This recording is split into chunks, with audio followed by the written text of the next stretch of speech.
Mesdames et messieurs, bonsoir. Merci d'avoir choisi RTI1. Voici les titres de ce 20h. Le président Alassane Ouattara a présidé hier lundi au Togo la 20e session ordinaire de l'UEMOA. Le chef de l'État ivoirien, président en exercice de la conférence de l'UEMOA, a appelé les États membres à la solidarité pour relever les défis sécuritaires. Le Premier ministre Amadou Gon Coulibaly a lancé les travaux de construction du 4e pont d'Abidjan qui reliera les communes de Yopougon et du Plateau en passant par Atekoubé et Adjamé. L'ouvrage sera livré en août 2020. Il permettra de désenclaver Yopougon et de rallier rapidement les autres communes. Le dossier EcoPlus de ce 20h porte sur la surcharge routière dans l'espace UEMOA. Nous irons sur le terrain pour faire le constat. 10 mois après la déclaration de septembre 2017, quelles sont les retombées de la lutte contre la surcharge? Les normes en matière de poids dans le milieu du transport routier sont-elles observées? Enfin, au Comores, les résultats du référendum sont connus. Le oui l'a emporté à 92,74%. L'opposition qui a boycotté ce scrutin évoque des irrégularités. Soyez les bienvenus sur RTI1. On commence tout de suite par le Togo, où s'est tenue hier la 20e session ordinaire de l'UEMOA, session présidée par le chef de l'État Alassane Ouattara, président en exercice de la conférence de l'UEMOA. Le président ivoirien a appelé les États membres à la solidarité pour relever les défis sécuritaires évoqués au cours du sommet conjoint CEDEAO-CEAC. Jérôme Kofi Aboulé, notre envoyé spécial au Togo. Une préoccupation parmi tant d'autres. Il s'agit de la menace sécuritaire. Cette question à l'ordre du jour du sommet conjoint CEDEAO-CEAC à Lomé, le président de la République de Côte d'Ivoire, Alassane Ouattara, y met l'accent aux travaux toujours dans la capitale togolaise de la 20e session ordinaire des chefs d'État et de gouvernement de l'UEMOA. Travaux qu'il préside en tant que président de la conférence de cette union. Le président Alassane Ouattara en saisit donc l'occasion pour en appeler à plus d'action et de solidarité face à ces problèmes sécuritaires qui n'épargnent aucun pays. Cette situation rappelle plus que jamais l'importance de la solidarité entre les États membres de l'Union et de la mise en œuvre effective du plan d'action pour la paix et la sécurité dans l'espace UEMOA, adopté le 5 juin 2016 à Dakar. Je voudrais, en votre nom à tous, saluer l'action du comité de haut niveau sur la mise en œuvre du chantier paix et sécurité sous le leadership de son Excellence M. Macky Sall, président de la République du Sénégal. Face à ces menaces devenues malheureusement récurrentes, le relèvement du défi de la stabilité, de la paix et de la sécurité est primordial dans notre Union, en raison du caractère de plus en plus régional et international des menaces qui pèsent sur nos pays. Il est impérieux de mutualiser nos efforts pour une réponse collective, car l'insécurité n'a pas de frontières. La Côte d'Ivoire, dans le cadre de son mandat et de sa prochaine présidence du Conseil de sécurité des Nations Unies en décembre prochain, poursuivra ses efforts en faveur d'une plus grande mobilisation et d'un soutien ferme des grandes puissances et des Nations Unies aux opérations de paix de l'Union africaine et du G5 Sahel. J'ai la ferme conviction que la conjugaison de nos efforts, de nos forces et de nos moyens permettront d'assurer la quiétude et la sécurité dans notre Union. Par ailleurs, s'agissant de la situation économique de la zone UEMOA, le président Alassane Ouattara salue les avancées en demandant toutefois la consolidation des acquis. Aussi, le chef de l'État ivoirien, rappelant des tensions sociopolitiques dans certains pays, estime-t-il que le dialogue inclusif demeure le moyen le plus sûr pour un consensus national. Pour le président Alassane Ouattara, seule la préservation de la paix et la stabilité peut garantir le développement dans tous les pays. On reste au Togo. Le président ivoirien a également pris part, c'était ce mardi, aux travaux du 53e sommet ordinaire de la CEDEAO. La rencontre s'est tenue au lendemain du premier sommet conjoint CEDEAO-CEEAC. Le président Alassane Ouattara et ses pairs ont planché notamment sur la question de la monnaie unique dans l'espace communautaire. Par ailleurs, le président de la commission de la CEDEAO, l'Ivoirien Jean-Claude Brou, a prêté serment. On retrouve notre envoyé spécial, Jérôme Kofi Abolin. La CEDEAO a sa 53e session ordinaire ce mardi 31 juillet 2018 à Lomé au Togo. En présidant les travaux, le chef de l'État togolais Faure Essozimina Gnassingbé, président en exercice de la conférence, s'est félicité de la présence des chefs d'État et de gouvernement au rang desquels le président de la République de Côte d'Ivoire, Alassane Ouattara.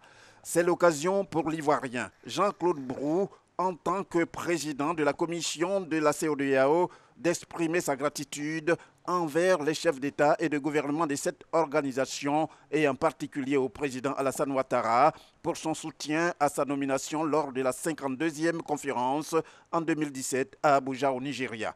Jean-Claude Brou s'engage avec détermination à poursuivre les actions soutenues par ces chefs d'État et de gouvernement pour une CEDEAO conformément à leurs vœux.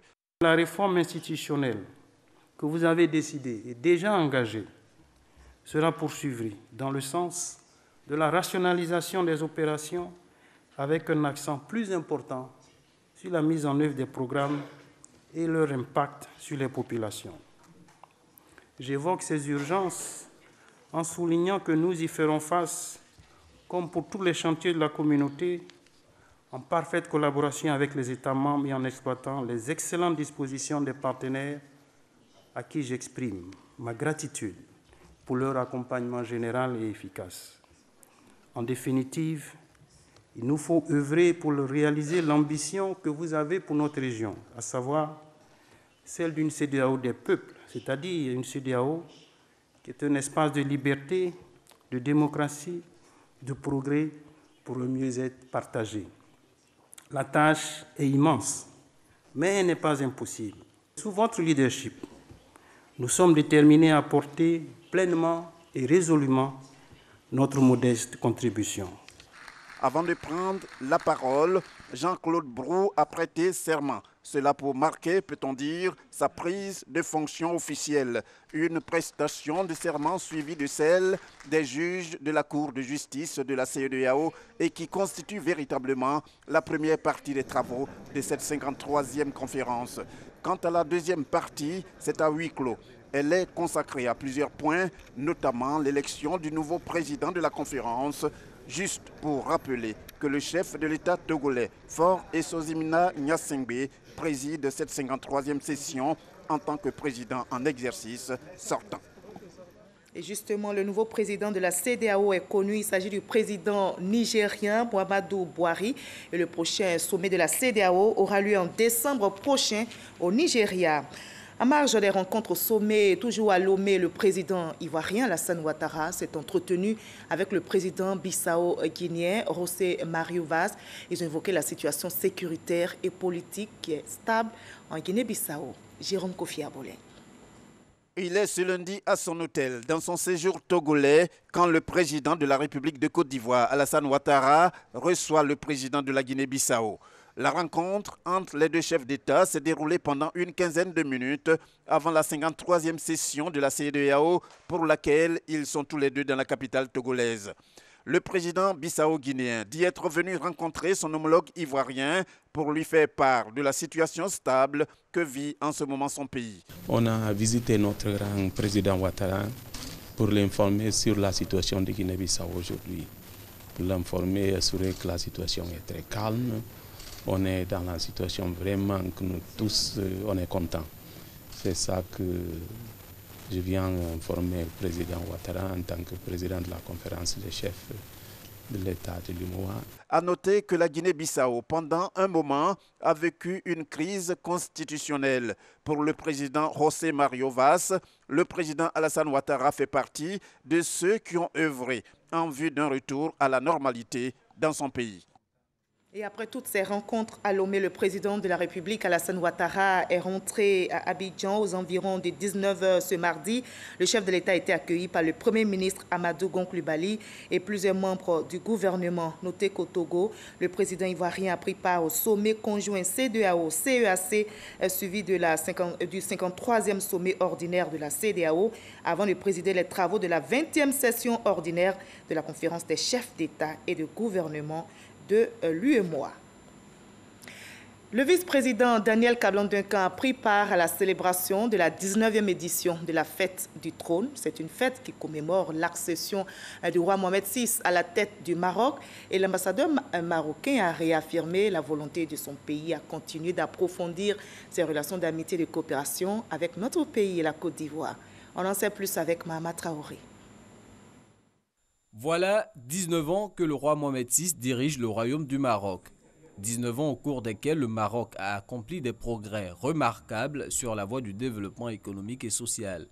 19 ans qui ont vu le Maroc s'ouvrir sur le monde et développer sa coopération avec l'Afrique subsaharienne. En Côte d'Ivoire, depuis 2013, le royaume chérifien appuie la réalisation de plusieurs infrastructures comme le débarcadère de Loko-Dioro et le centre de formation multisectoriel de Yopougon, sans compter l'accroissement des investissements privés, ce qui fait du Maroc l'un des premiers partenaires économiques de la Côte d'Ivoire. Aujourd'hui, nous constatons et nous ne pouvons que nous réjouir de la réalisation d'une myriade de projets en cours ou terminés, un portefeuille de projets importants en gestation et plusieurs dizaines d'entreprises marocaines de premier plan qui continuent d'investir, de former leurs cadres et employés, de contribuer tous les jours au renforcement des capacités de notre pays frère et enfin de participer avec dynamisme et détermination à la marche sereine et irréversible de la Côte d'Ivoire vers l'émergence. Pour toutes ces raisons, le vice-président Daniel Kablan-Duncan a tenu à être aux côtés de la communauté marocaine vivant en Côte d'Ivoire pour la 19e célébration de la fête du trône, fête qui commémore l'intronisation du roi Mohamed VI à la tête du royaume chérifien. Le monarque a été couronné le 30 juillet 1999.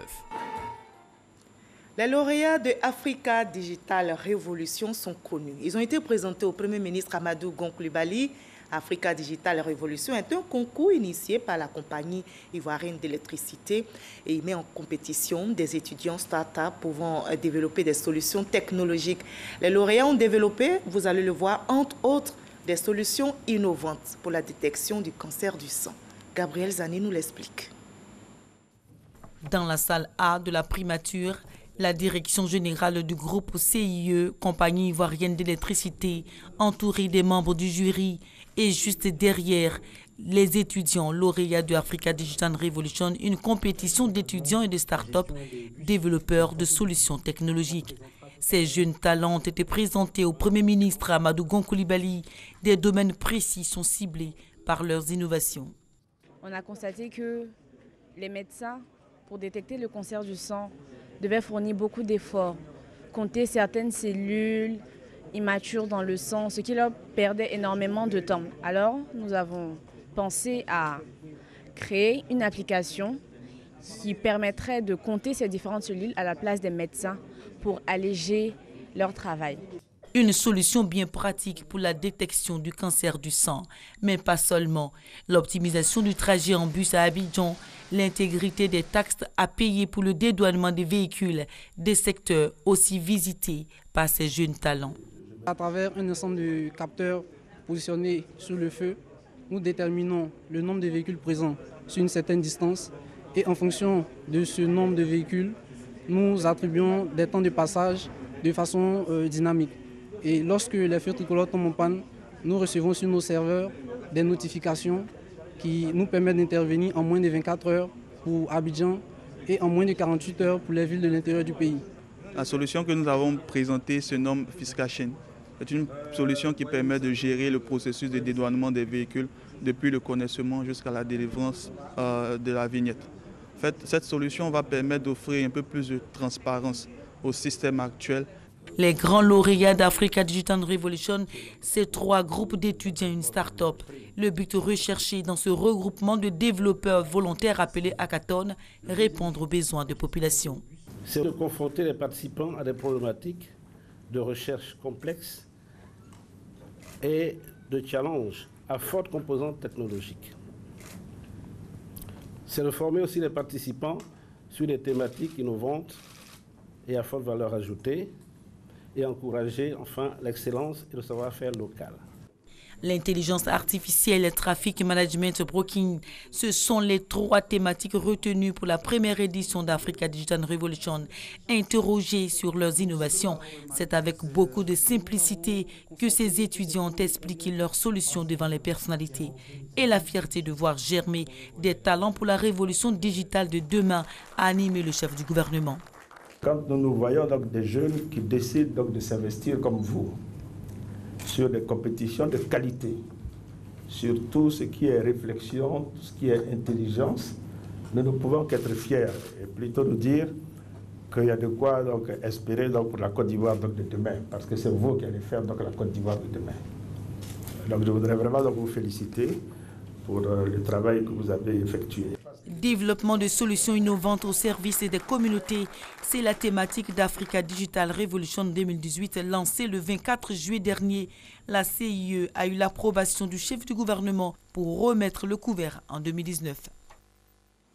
Et un autre projet qui sera donc au service des communautés, c'est fait depuis hier. Il s'agit du lancement des travaux de construction du 4e pont d'Abidjan par le Premier ministre Amadou Gon Coulibaly. Ce pont reliera les communes de Yopougon et du Plateau en passant par Atekoubé et Adjamé. L'ouvrage sera livré en août 2020. Il permettra de désenclaver Yopougon et de rallier rapidement les autres communes. Alexis Ouetraogo. Plateau Yopougon, l'enfer aux heures de pointe. Plus de 130 000 véhicules empruntent la voie chaque jour, entraînant un engorgement important à différents endroits. À la solde, des accidents, mais aussi des pertes inestimables pour les affaires. Le temps que nous mettons aujourd'hui pour passer de Yopougon à Adjamé est d'environ 1 heure de temps. Et avec ce pont, nous allons relier le reste d'Abidjan en moins de 10 minutes.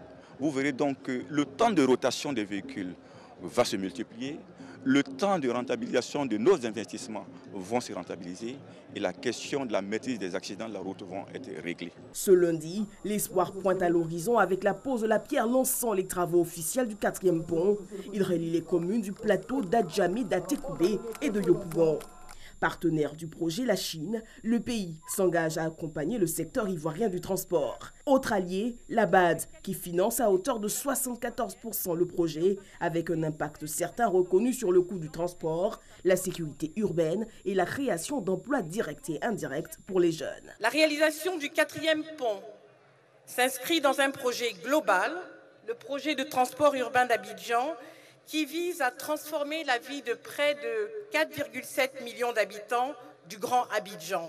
Le pont et les différentes voies d'accès qui lui sont associées vont grandement faciliter les déplacements quotidiens de centaines de milliers d'Abidjanais et participeront de ce fait à désengorger les voies existantes.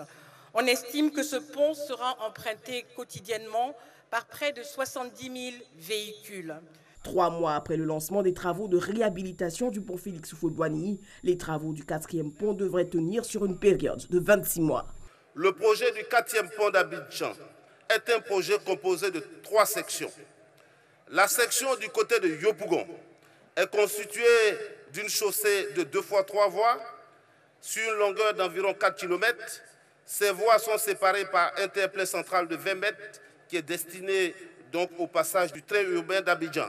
La section du côté d'Atekoubé comprend le pont lui-même d'une longueur de 1 km 400. La section Adjamé est constituée par une chaussée de 2 fois 2 voies entre la fin donc du pont principal et le carrefour de l'Indélié sur une longueur de 875 mètres. Plus de 607 milliards de francs CFA sont injectés pour l'entretien du réseau routier et sa réhabilitation. Objectif, consolider le tissu économique et industriel. Les investissements dans les infrastructures permettront de baisser les coûts pour les entreprises, amélioreront leur efficacité et leur permettront de créer des emplois. Oui, des emplois pour nos jeunes. Ne vous laissez donc pas abuser par ceux qui vous disent que l'on ne mange pas goudron ou on ne mange pas béton, car le béton et le goudron permettent de créer les richesses pour tous les Ivoiriens. Et des projets sont encore annoncés dans plusieurs autres secteurs. Ce vent de modernisation vous devez le savoir, soufflera bientôt du côté de l'emblématique carrefour Aquaba à Port-Boué, avec la construction d'un échangeur surplombant un giratoire au sol avec 2 fois 3 voies. De même, 3 autres échangeurs sont prévus sur les principaux carrefours du boulevard François Mitterrand, au niveau des carrefours de l'école de police, de la Riviera 3 et de la Palmeraie. Par ailleurs, il est prévu la construction des ponts à haubans entre les importantes communes du plateau et de Cocody, dont les travaux seront lancés également cette année. Le Premier ministre a pour finir exhorté les maîtres d'ouvrage à la rigueur et à la qualité de ce pont. Et justement, ce pont, comme tous les autres ouvrages routiers, ne supporte pas du tout la surcharge des camions. Justement, nous parlons aujourd'hui de surcharge dans l'espace UEMOA. C'est le sujet donc du dossier Éco Plus de ce 20h. Nous irons sur le terrain pour faire le constat. Que dit le règlement 14? 10 mois après la déclaration de septembre 2017, quelles sont les retombées de la lutte contre la surcharge? Les États membres de l'UEMOA respectent-ils les normes en matière de poids dans le milieu du transport routier? Élément de réponse dans le dossier Éco Plus signé ce soir Justine Seigike.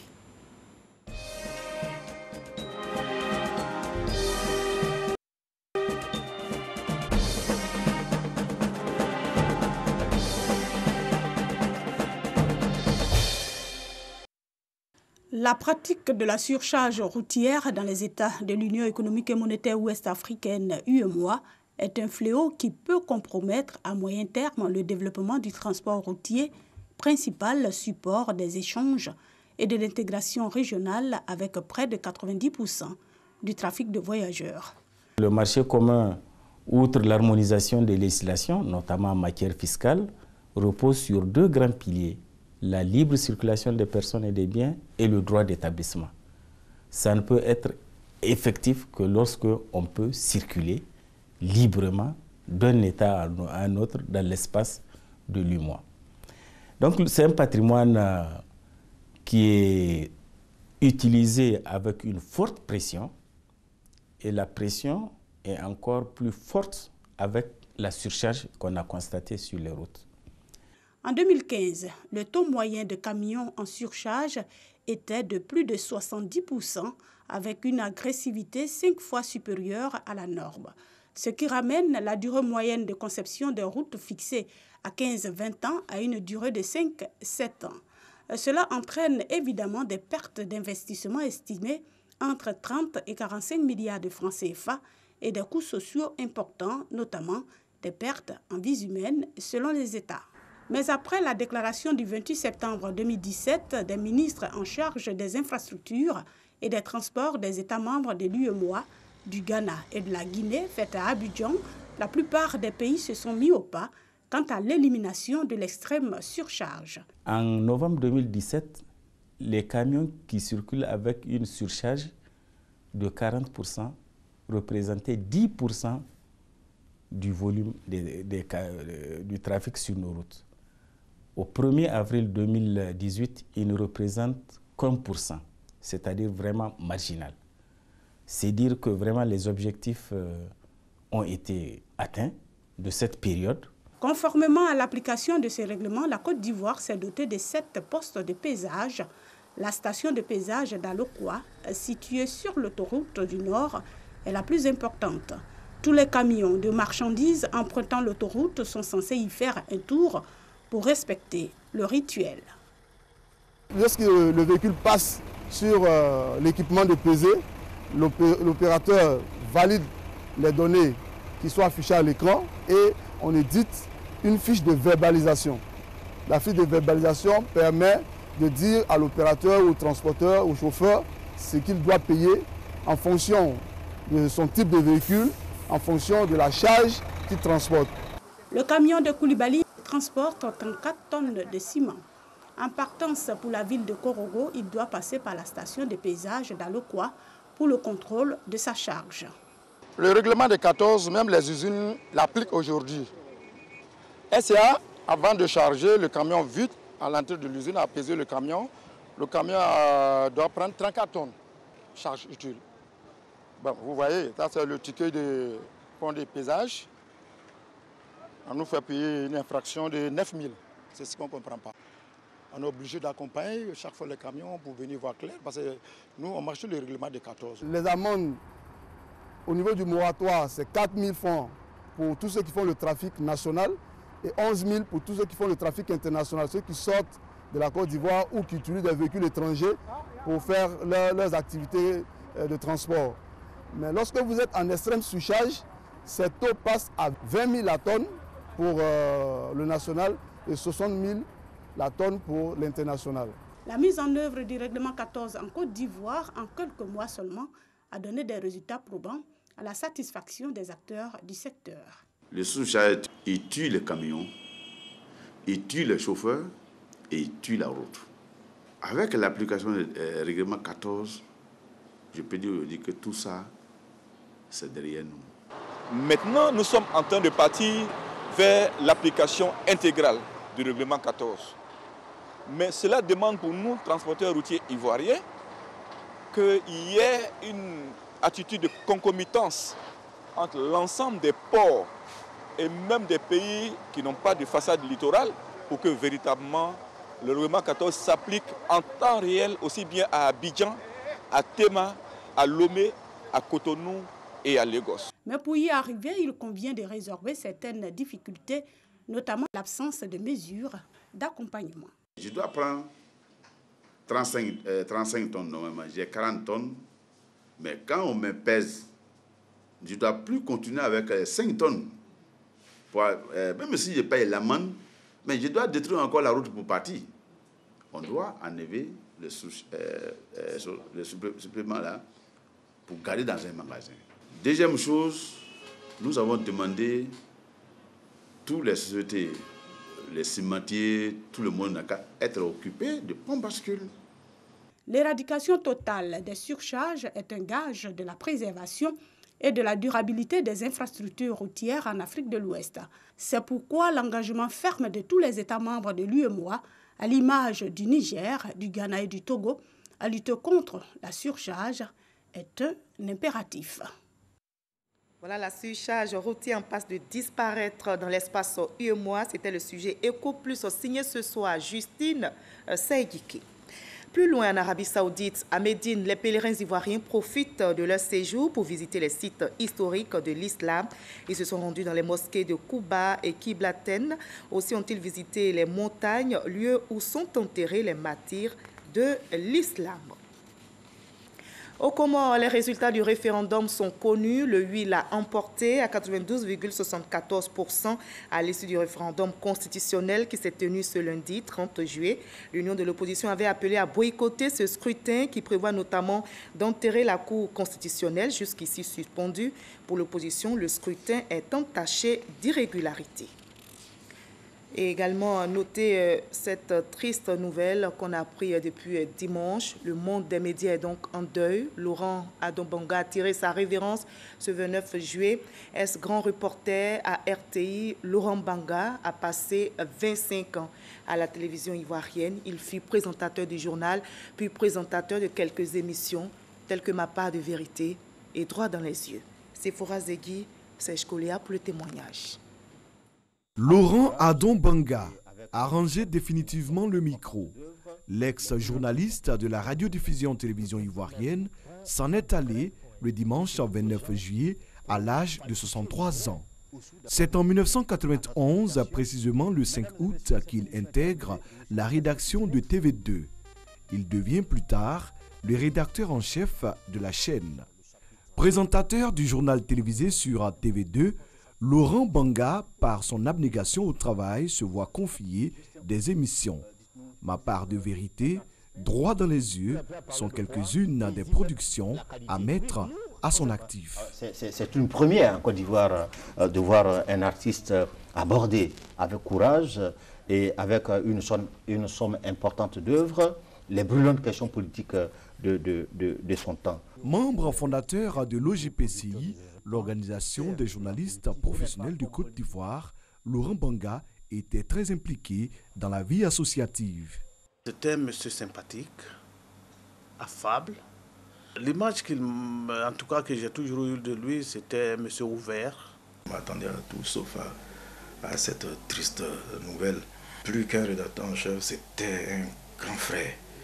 Il a réalisé une série d'émissions, des entretiens, mais des véritables débats aussi, je dirais, qui ont fait quand même tache d'huile. C'est vraiment une grosse perte pour nous autres. Banga, c'était l'homme rigoureux. Quand il a un travail à faire, il faut qu'il aille jusqu'au bout. Et donc quand on le freine, il avait du mal à supporter, ça le rendait malade. C'était vraiment l'homme de la rigueur et passionné. Depuis le 30 avril 2016, l'homme a pris sa retraite après une carrière qui débute à Radio Côte d'Ivoire. Ainsi va la vie. Adieu Laurent Banga. Je rappelle que le nouveau président de la CEDEAO est connu. Il s'agit du président nigérien Muhammadu Buhari. Et le prochain sommet de la CEDEAO aura lieu en décembre prochain au Nigeria. Le président de la République, Alassane Ouattara, qui a assisté donc au sommet de la CEDEAO, est rentré ce mardi du Togo aux environs de 19 h. Le chef de l'État a été accueilli par le Premier ministre Amadou Gon Coulibaly et plusieurs membres du gouvernement.